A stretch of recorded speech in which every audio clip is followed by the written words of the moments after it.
ایک دفعہ کی بات ہے، بصرہ میں ایک مالدار شخص رہتا تھا۔ ایک دن جب وہ اپنے باغ میں گیا تو دیکھا کہ اس کا نوکر اپنی حسین و جمیل بیوی کے ساتھ باغ میں موجود ہے۔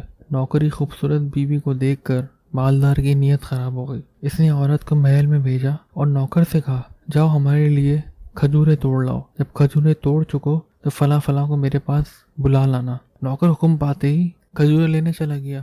اب یہ اپنے محل میں آیا اور نوکر کی بیوی سے کہا، تمام دروازے بند کر دو۔ عورت نے تمام دروازے بند کر دیے تو مالدار نے کہا، کیا تمام دروازے بند کر دیے؟